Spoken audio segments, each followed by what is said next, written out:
bienvenue dans l'émission Parole de Femmes. Nous parlons de la volonté de Dieu. Nous avons vu la volonté générale de Dieu. Et si vous ne savez pas quelle est la volonté générale de Dieu, eh bien, je vous encourage à suivre les émissions précédentes. Et on parle de la volonté spécifique de Dieu, comment la découvrir, comment découvrir ce que Dieu veut de manière spécifique pour nous, là où habiter, là où travailler, là où aller à l'église aussi. Bref, toutes ces questions qu'on se pose qui sont personnelles finalement à chacun et chacune.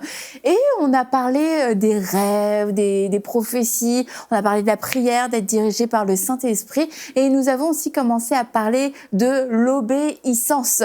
L'obéissance, un point crucial. On a plus ou moins terminé en parlant de notre ami Abraham. Enfin, c'est surtout l'ami d'Aurélie, ceci dit, de l'ami Abraham. Et Dieu lui a dit, allez hop, va, quitte ton pays et puis va vers le pays que je te montrerai. Et cet homme s'est juste levé et a marché, il a marché, il a marché. Et au fur et à mesure du chemin, Dieu lui a parlé, lui a révélé les différentes étapes.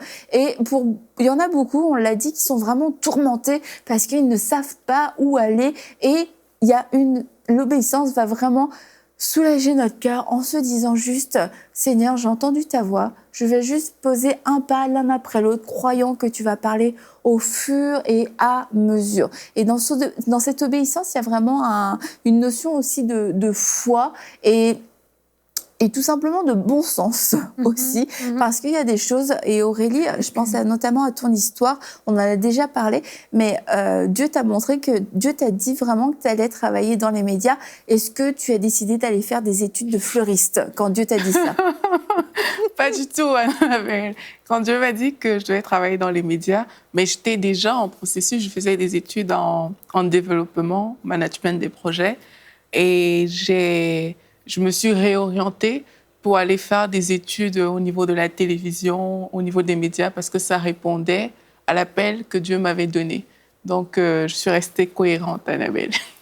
Ben, c'est ça, la cohérence, c'est quelquefois le petit truc juste qui nous manque. Comme toi, Anne, tu as su que tu étais appelée au service de Dieu. Ben, avec ton mari, vous vous êtes préparés pour le service de Dieu.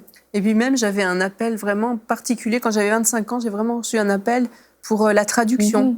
Et alors, je suis allée me former avec la Wycliffe et j'ai fait la formation Wycliffe pour les traducteurs de la Bible.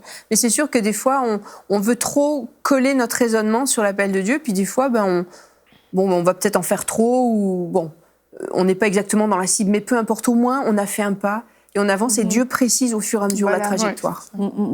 Tout à fait. Et ça, c'est vraiment quelque chose de bon sens. Quelquefois, Dieu nous parle, Dieu nous montre. Et comme il a dit à Abraham, va et quitte ton pays et va vers le pays que je te montrerai. Écoute, Seigneur, je vais rester là, debout, attendant que tu me reparles encore. Mais il y a des choses, quand Dieu a parlé une fois, en fait, le reste découle naturellement. Et on peut déjà commencer finalement à poser des actions. Oui, c'est ça. En fait, des fois, on peut avoir la tête dure et notre tête dure va nous amener à faire des détours. Mais si on est obéissant, on va aller directement au but. Abraham a été conduit dans un chemin vers un pays où coule le lait et le miel. Et puis là, il ne s'est pas arrêté pour dire, Seigneur, j'aimerais que tu me décrives tout ce pays. J'aimerais que tu me dises tout ce qui va m'arriver en chemin. Combien de temps exactement ça va me prendre pour me rendre là-bas? Abraham s'est levé, Abraham s'est levé, puis il est parti. Abraham, c'est ton ami? Exactement. Il s'est levé, il est parti. Et moi, j'ai une pensée un peu pour les jeunes. Il y a beaucoup de jeunes qui, par rapport aux études, font beaucoup de mauvais choix. Je ne sais pas si j'ai failli dire ça a été mon cas. Je pense que Dieu s'est servi de mon chemin pour m'amener, mais j'aurais pu décider plus tôt de m'orienter dans les médias. Je n'aurais pas été obligée de faire tout ce que j'avais fait avant et ça m'aurait donné vraiment encore beaucoup plus que ce que je connais aujourd'hui. Et il y a beaucoup de jeunes, justement, qui ont des problèmes d'orientation parce qu'ils prennent des mauvaises directions. Certains choisissent juste le choix qui leur est imposé sans se demander si c'est la volonté de Dieu. Donc là, tout au long de la semaine, on a vu comment est-ce qu'on peut découvrir la volonté spécifique de Dieu pour nous. Mais c'est vraiment très jeune que ces choses se décident aussi. c'est pas quand on a passé tous les caps qu'il faut revenir en arrière. C'est vraiment jeune que ça se décide. C'est pour ça que moi, j'encourage vraiment les plus jeunes, les personnes qui sont, je sais pas, à l'université. L'université, c'est même avancé. Au lycée, des gens qui doivent vraiment prendre une orientation, à vraiment la chercher dans la prière, comme on a vu tout au long de cette semaine, et s'orienter conformément à l'appel qu'ils ont reçu de Dieu. Et c'est ça qui va faire la différence à un moment ou à un autre. Et ça nous évite vraiment de perdre du temps. C'est ce qui s'est passé avec, quand on voit dans la Bible plusieurs personnes, quand on voit toutes les histoires de la Bible, des personnes qui ont réussi avec le Seigneur, mais c'est des personnes qui ont toujours obéi à la parole de Dieu. C'est des personnes que Dieu a parlé. Là, on voit Abraham. Dieu a parlé et puis il s'est mis en action pour obéir à la parole de Dieu. Donc, l'obéissance, c'est vraiment pratique. Et se mettre en action, parfois, on ne sait pas là où ça va nous mener. Moi, personnellement, franchement, je ne savais pas. Je savais juste que, OK, j'ai entendu média, mais je n'ai pas réfléchi après longtemps. J'ai juste cherché une école, je me suis inscrite parce qu'il fallait que je sois dans le cursus des médias. Je n'ai pas commencé à réfléchir, est-ce que je vais aller à telle école, est-ce que je vais faire ci, faire ça. Je voulais juste être dans un endroit qui allait me mener là où Dieu m'avait envoyé. Et c'est ça qu'il faut faire. C'est vraiment de façon pratique. Dieu m'a mis là, OK, mais je commence à le faire. C'est pas toujours évident. Peut-être il y a des personnes qui vont se dire « Ah non, moi, j'ai pas les moyens de ci. » Il y a toujours quelque chose qui est simple, basique, à notre portée, qui peut nous aider à répondre à l'appel que Dieu a pour notre vie. Il ne faut pas oublier qu'on n'a pas tout le kit du premier coup. C'est vraiment un processus. Puis des fois, il y a des étapes qui nous paraissent peut-être moins logiques avec l'appel qu'on a reçu, mais qui sont nécessaires. Parce qu'on va apprendre certaines choses, parce qu'on va rencontrer certaines personnes aussi. Et Dieu va les former connexions notre divines, caractère en chemin. Dieu va former notre caractère. Mais je parle des personnes à rencontrer. Quelquefois, Dieu va nous faire prendre une porte, puis on se dit, mais c'est quoi la cohérence avec le reste? Je ne comprends pas. Mais pendant ce laps de temps, ce virage, je ne sais pas comment dire, cette loupe qu'on va faire là, il va nous faire rencontrer des gens qui vont être essentiels pour notre formation, puis aussi pour l'avenir. Donc, il ne faut pas trop se poser... Je crois qu'il faut vraiment être simple. À partir du moment où on a pris soin de remettre entre les mains de Dieu notre sort, notre destinée, puis qu'on est prêt à obéir, il ne faut pas se poser 36 000 questions. Il ne faut pas sans cesse revenir avec « Est-ce que j'ai bien pris la bonne voie? Est-ce que je ne me suis pas trompée ?» Tu commences à prier, tu remets vraiment les choses entre les mains de Dieu, puis après, tu fais confiance. Parce que la route est longue. Hein. La vie, oui, c'est vrai que c'est important, la première orientation qu'on prend dans la vie, mais tout ce qui va se passer après, elle n'est pas finale. Je veux dire, il y a toutes sortes de choses qui vont se développer, qui vont prendre place dans notre vie. Et puis Dieu va nous conduire et puis nous façonner progressivement ce qu'on va devenir. Et puis il y a aussi des saisons dans la vie. Il y a une saison où on va faire ça, une saison où on va faire ça. Mon mari, il savait il était appelé au ministère pastoral, il avait 17 ans. Mais on lui a dit, t'es trop jeune pour être pasteur. Et c'est vrai, à 17 ans, t'es trop jeune pour être pasteur. Donc on lui a dit, sers dans ton église et puis forme-toi pour un métier. Et qu'il a prié, puis il s'est retrouvé en informatique. Alors on peut dire, c'est quoi le rapport entre informatique et pasteur? Mais sauf que maintenant, ça fait quand même... tu sais, on est dans la cinquantaine, donc on a beaucoup de chemin de fait.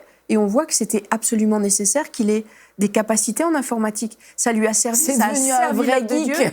C'est un vrai geek, c'est vrai, mais ça a servi à tous les autres plans de Dieu. Son appel, c'est l'enseignement pastoral, vraiment l'enseignement des pasteurs.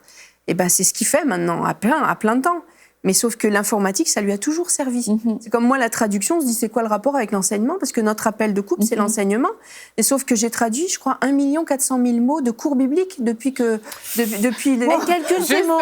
Non, mais je suis obligée, à chaque projet, je mets... Tu vois, t'as les décomptes de mots, donc c'est obligé. Mais c'est trop cool de dire ça. Mais un jour, parce qu'un jour, je parlais avec mon mari, je fais, mais, tu sais, peut-être je m'étais trompée, je croyais que Dieu m'appelait à la traduction, mais moi, je voyais toujours traduction, mission, tu sais, être au fin fond de la brousse, à traduire la Bible en papou, là, je sais pas. Mais tu sais, les clichés qu'on peut avoir. Puis un jour, je me suis dit, dans le fond, tu sais, j'ai regardé mon compte de mots, j'ai traduit beaucoup de cours bibliques, des livres chrétiens, aussi quelques travaux séculiers, mais j'ai quand même beaucoup traduit pour l'œuvre de Dieu. J'ai compté, parce que chaque projet se décompte en mots, hein, donc j'étais obligée d'avoir mon décompte en mots. J'ai fait le calcul, j'avais, je crois, 1 400 000 mots. Je fais que, ah oui, Seigneur, tu m'appelles à la traduction. En fait, oui, c'est vrai. Finalement, c'est ça que c'est passé. Et ce qui fait qu'il faut rester simple, puis il faut aller pas à pas, puis obéir à ce que Dieu nous demande, même si on voit pas de logique. C'est ça, mais il faut pas se casser la tête. Puis Dieu est un Dieu de grâce. J'aimerais dire, là, on s'adresse aux jeunes qui veulent connaître la volonté de Dieu pour leur formation. Et oui, c'est très crucial, si on est jeune, vraiment d'entendre la volonté de Dieu pour notre formation. Ça va nous éviter des détours, ça va nous éviter de passer à côté de notre destinée carrément aussi. Mais des fois, il y a peut-être des gens qui sont plus vieux, qui nous écoutent, puis ils se disent, je vous écoute, j'ai de la peine parce que moi, toute ma vie, Dieu m'a appelé à être missionnaire et j'ai jamais obéi. Il est arrivé telle chose. Et puis, en fait, j'ai jamais eu le courage ou j'ai jamais décidé de faire ce pas de foi, d'obéir à Dieu parce que, bon, la mission, ça me fait peur ou il y a trop d'inconnus. Je donne ça en exemple. Hein. Mais Dieu ne se repent pas de son appel. Je veux dire à ces personnes-là que Dieu ne se repent pas de son appel. Et peut-être vous avez passé à côté, peut-être ça fait plusieurs années que certaines personnes qui nous écoutent passent à côté. Mais si on se met devant Dieu puis on demande pardon d'avoir désobéi et vraiment, Seigneur, je veux marcher, on dit, Seigneur, je veux marcher en obéissance parce que je sais que tu as des projets de paix et de bonheur pour moi et je te prie de restaurer cet appel-là. Restaure tes plans et Dieu va faire des choses extraordinaires. Vraiment, c'est toute une question de notre attitude de cœur. Et si notre cœur est bien disposé à faire qu'est-ce que Dieu nous demande de faire, et si on croit vraiment qu'on est un instrument, on est tous un instrument dans les mains de Dieu pour en fait, on est là pour impacter, on est là pour amener des âmes au Seigneur. On n'est pas sauvé juste pour notre ventre, juste pour avoir une belle vie. On est sauvé parce que Dieu veut nous appeler à vraiment répandre son royaume sur la terre, pour que ça soit connu de tous. Donc, je veux juste recevoir la paix de Dieu. Je veux vous dire, recevez la paix de Dieu. Et si vous êtes vraiment sincère devant Dieu, juste simplement vous repentir et demander à Dieu de restaurer sa volonté, restaurer son appel et il n'est jamais trop tard pour se positionner. Là, vraiment, Seigneur Dieu, là, je veux me positionner. Et rester toujours fidèle. Rester fidèle dans les petites choses et il nous en confiera de plus grandes. C'est ça. Puis, ça m'avait 1 Samuel 12, 24 qui dit « Craignez seulement l'Éternel et servez-le fidèlement de tout votre cœur, car voyez quelle puissance il déploie parmi vous. » Être fidèle, c'est la clé. Hein. Ça sert à rien d'être appelé, de connaître la volonté de Dieu, puis de ne pas rentrer dans son appel. De connaître la volonté de Dieu, mais pas la faire ou la faire partiellement. Ce qui est important, c'est d'être fidèle. Et être fidèle, c'est pas OK, Dieu m'appelle à prêcher à un stade de 800 000 personnes. Non, Dieu t'appelle à être fidèle dans les petites choses, dans les petits pas de la vie courante. Et si tu es fidèle à chaque petit pas, au bout de ta vie, tu auras été fidèle dans le plan complet de Dieu. Donc, c'est pas la peine d'attendre qu'il y ait un gros appel qui vous tombe dessus. Parce qu'il y en a certains qui disent « Moi, je suis appelé à rien. » Bah si, tu es appelé à faire la volonté de Dieu.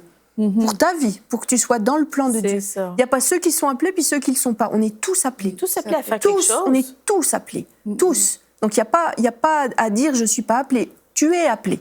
Maintenant, tu ne sais pas à quoi tu es appelé, sois fidèle dans tous les petits pas que Dieu met devant toi, puis au bout du compte, tu verras tout ce que Dieu t'aura fait accomplir. Je pense qu'il y a cette mentalité « je ne suis pas appelé », mais parce qu'on regarde encore une fois ce que Dieu va nous donner, ce que Dieu veut faire, donne.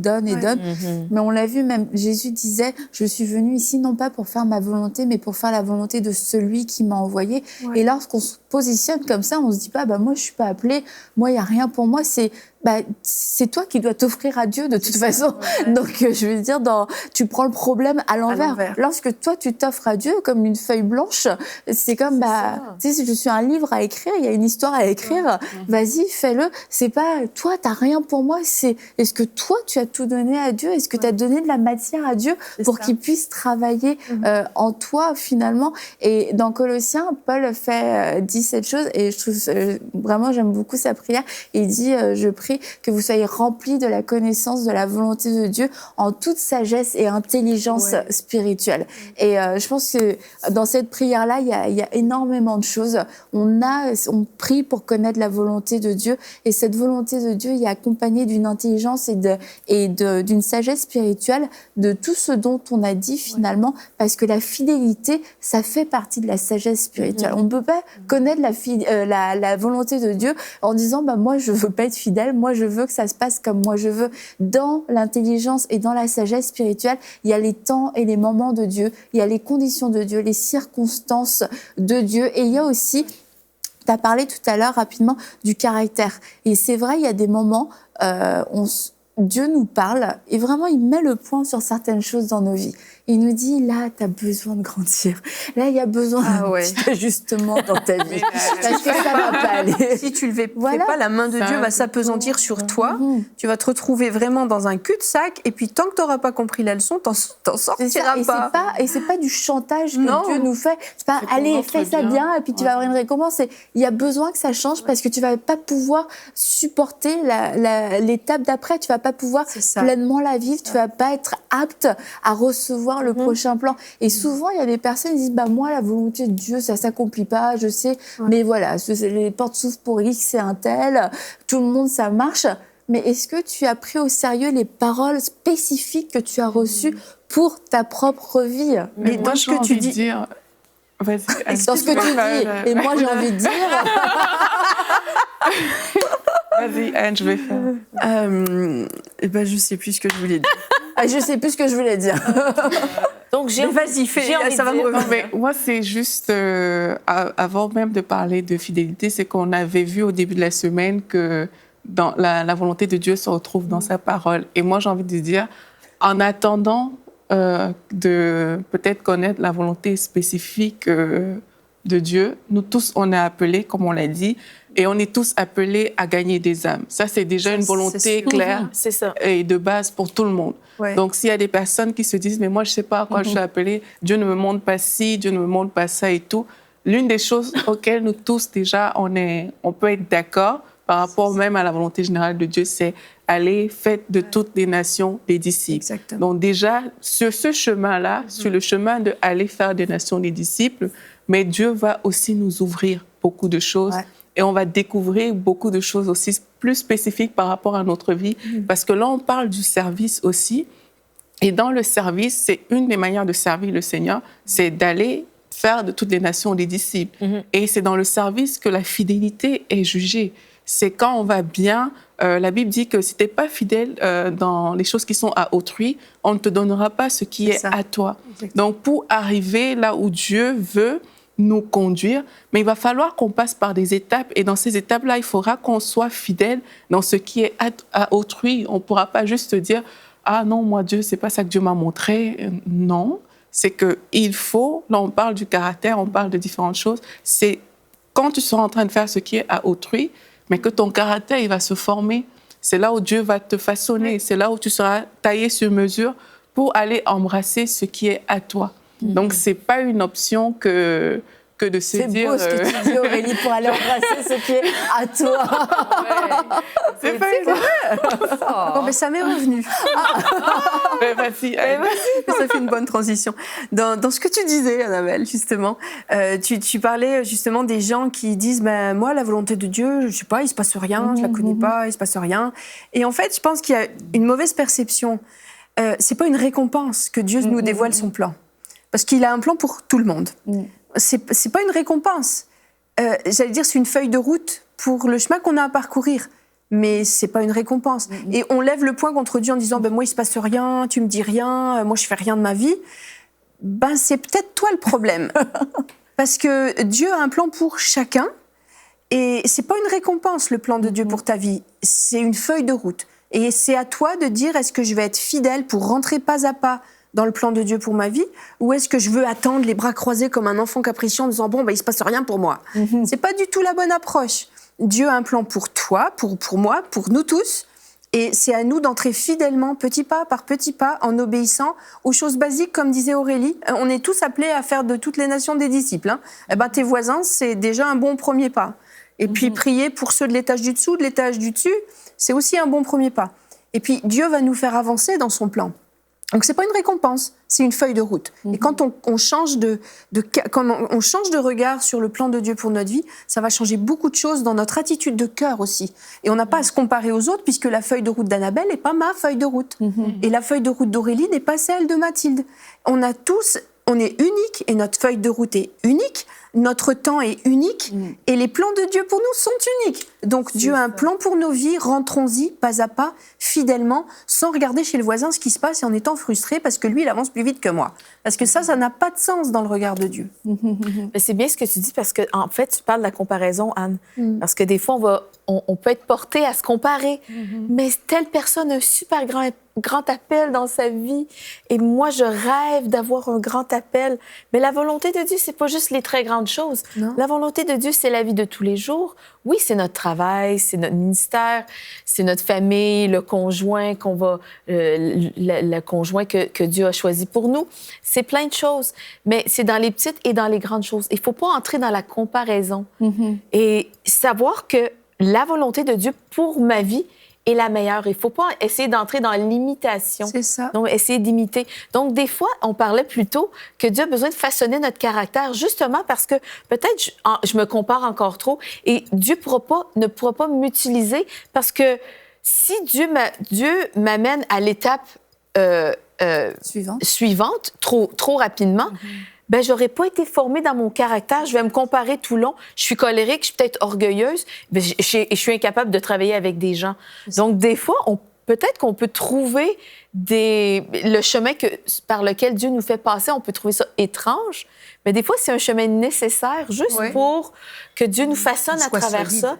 Exactement, on soit enraciné bien dans la parole, que Dieu nous transforme de gloire en gloire, vraiment que notre caractère ressemble toujours de plus en plus à celui de Jésus et peut-être que je vais être en mesure d'être dans la position que Dieu a choisie pour moi. Donc, la volonté de Dieu, c'est d'être vraiment là où Dieu me veut à chaque jour de ma vie. Amen. C'est vraiment ça. Et de juste profiter, je veux dire, profitez d'où vous êtes en ce moment sur le chemin où Amen. vous Exactement. dirigez. Et puis au ciel, on sera récompensé, non pas pour les grands plans qui se seront réalisés ou, je sais pas moi, les grandes destinées qu'on aura accomplies. On sera jugé sur notre fidélité. On sera jugé sur la façon, le cœur avec lequel on aura fait ce que Dieu nous aura proposé de faire. C'est ça. Donc, il n'y a pas de finish, tu sais, de ligne avec un petit drapeau et puis il faut... Ah, j'ai un quart de seconde de plus. Non. Ça ne marche pas comme ça, c'est pas du tout ça. Puisque c'est notre fidélité qui sera jugée et non pas l'impact qu'on aura eu sur notre génération. Parce qu'un peu tout le monde rêve de grands ministères, de grand impact sur sa génération. Mais c'est pas là-dessus que Dieu va te juger. On a récemment vu Billy Graham qui est décédé, qui lui a eu un impact absolument, je crois qu'il a touché 150 millions de personnes qui sont venues à Christ grâce à lui. Ben, on n'est pas tous des Billy Graham, puis merci Seigneur qu'on n'est pas tous des Billy Graham. Et puis Dieu ne nous en veut pas. Dieu ne nous en veut pas pour autant. Lui, par contre, il a été fidèle et modeste tout au long de sa carrière. Et je pense que peu importe l'impact que Dieu nous destine dans notre génération, ce qui est important, c'est d'avoir été fidèle à chaque pas. Et Billy Graham, c'était quelqu'un qui a été fidèle à chaque pas. Amen. Et chaque jour aussi. Chaque jour. Comme la volonté de Dieu est pour chaque jour de notre vie. Et si on se pose la question pour chaque jour, ben là, ça change en fait. Ça, parce que quand on voit trop loin, bah, on peut penser que, OK, je vais l'atteindre demain. Et on oublie qu'aujourd'hui, il y a une volonté de Dieu pour aujourd'hui. C'est ça. Et c'est vraiment bien de regarder chaque jour, OK, Seigneur, quelle est ta volonté pour ma vie aujourd'hui? Et c'est ces pas qui vont nous conduire vers le plan qu'on a en tête pour demain. Parce que quelquefois, on a cette mentalité de la volonté de Dieu, comme la destinée, les plans de Dieu, entrer dans ce que Dieu a pour moi. Et ouais, puis c'est vraiment une vie juste d'accomplissement. C'est ça, On a la performance. Tu sais, c'est le jour où je vais prêcher, mais tout le monde va pas prêcher, donc il y a plein de gens du coup qui se retrouvent dans une voie de garage. C'est comme, bon, bah moi, non, pas du tout. La volonté de Dieu, elle se manifeste tous les jours par chaque action, chaque attitude, chaque pensée cachée de notre cœur aussi. La volonté de Dieu, c'est pas juste des accomplissements, c'est toute notre vie qu'on offre à Dieu. Et je disais, oui, même la volonté, les pensées cachées de notre cœur, ça fait partie de la volonté de Dieu. Dieu nous dit d'avoir un cœur pur, de garder notre cœur, de ne pas garder de l'offense, de ne pas méditer le mal contre notre frère. Et c'est des choses qui vont pas forcément être visibles à l'œil nu, mais ça fait partie de la volonté de Dieu que moi, je fasse tous mes efforts pour marcher en paix avec l'un et l'autre. Et c'est pas un grand accomplissement dans le sens, ça va pas passer aux nouvelles. Il y aura pas un article sur ça. Il y aura même Peut-être je pourrais le dire sur Facebook éventuellement. Les pensées de mon cœur sont en parfaite cohérence avec la volonté de Dieu pour ma vie aujourd'hui. Mais c'est ça, c'est d'arrêter de se dire la volonté de Dieu, ce n'est qu'accomplissement. Non, ce n'est pas qu'accomplissement. Et comme tu dis, Anne, on a souvent cette image de la marque, comment ça s'appelle ? La ligne de finish. Voilà, tu vois, le sport vite en moi. Oui, le rouge, On a juste cette image-là, mais c'est la course en fait qui compte. Chaque foulée compte, chaque pas compte. Et le final, c'est pour un peu plus tard. Donc d'être conscient de ça. Mais c'est un gros défaut de notre époque. Et on est dans le monde et on est influencé par notre époque, malheureusement. Et le monde nous influence. Et on est dans une époque de performance, d'image et de volonté effrénée de rayonner. Sur les réseaux sociaux, il faut que tout le monde ait son blog, il faut que tout le monde fasse des vidéos YouTube, il faut que tout le monde ait plein d'amis Facebook, il faut qu'on soit entendu, il faut qu'on soit des influenceurs. Et puis, il ne faut pas transposer ça dans le monde chrétien. Parce que ça, c'est l'esprit du monde. Et ce n'est pas réussir sa vie chrétienne que d'avoir 15 000 followers sur les réseaux sociaux. C'est pas comme ça que ça marche. C'est peut-être pas ça que Dieu te demande. Et si tu cours après ça, tu risques de passer complètement à côté de ce que Dieu veut pour toi. Si c'est ça que Dieu te demande, parfait, fais-le. Mais c'est pas la seule façon d'avoir un accomplissement dans sa vie. Notre accomplissement, c'est de faire la volonté de notre Père Céleste.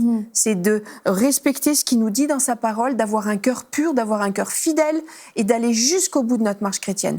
Alors même si tu n'as pas eu 15 000 followers sur Facebook, tu vas quand même avoir une très belle récompense si tu as fait tout avec un bon cœur. Avec le peu que tu avais. Et puis peut-être que tu as 15 000 followers, puis qu'une fois que ça va passer au feu là-haut, il ne restera rien du tout. Mais une petite mamie qui n'aura rien dit, qui n'aura pas été sur les réseaux sociaux, mais qui aura prié pour ses petits-enfants, puis parmi les petits-enfants, il y a un grand évangéliste qui va sortir, elle aura une grande récompense. Alors, comme Mathilde nous l'a dit, arrêtez de vous casser la tête. Parce que la volonté de Dieu, c'est pas si compliqué que ça. C'est plus nos dispositions de cœur, quelquefois, qui sont complètement tordues pour faire la volonté de Dieu. Ayez un cœur simple devant Dieu et juste demandez-lui, comme on l'a dit depuis le début de la semaine, qu'est-ce que tu veux pour moi? Dirige-moi. Et puis, je crois qu'à chaque pas, tu vas me parler, tu vas m'encourager. Et puis, tu vas me montrer ce qui est bon, ce qui n'est pas bon pour moi. Peu importe le moyen, je reste ouvert et je garde mon cœur prêt à faire ta volonté. J'ai cette disposition qui était en Jésus, qui est mon modèle, qui disait: Père, je ne suis pas venu pour faire ma volonté et je ne suis pas sur cette terre aujourd'hui pour faire ma volonté, pour faire ce qui me plaît à moi. Je suis là sur cette terre pour faire ce qui plaît au Père. Qu'est-ce qui compte pour le Père? Et il y a tellement de choses déjà qui nous ont été demandées, comme l'a dit Aurélie, de faire des disciples, de gagner des âmes. Nous n'avons plus besoin d'une parole spécifique aujourd'hui pour dire: je dois gagner des âmes, je dois être un ambassadeur pour le royaume de Dieu, annoncer la bonne nouvelle de Jésus-Christ, que Jésus-Christ est celui qui sauve encore aujourd'hui, que Jésus-Christ est celui qui délivre, que Jésus-Christ est celui qui guérit. Donc arrêtez vraiment de vous compliquer la tâche, commencez à servir Dieu simplement avec ce que vous avez là où vous êtes. Si vous êtes dans votre église, servez le Seigneur dans votre famille, servez le Seigneur dans votre vie, servez le Seigneur dans votre quartier et vous allez voir que la volonté de Dieu va s'imposer naturellement à vous parce que votre cœur sera disposé et vos oreilles seront disposées à entendre la voix de Dieu. À demain pour une prochaine émission de Parole de Femmes.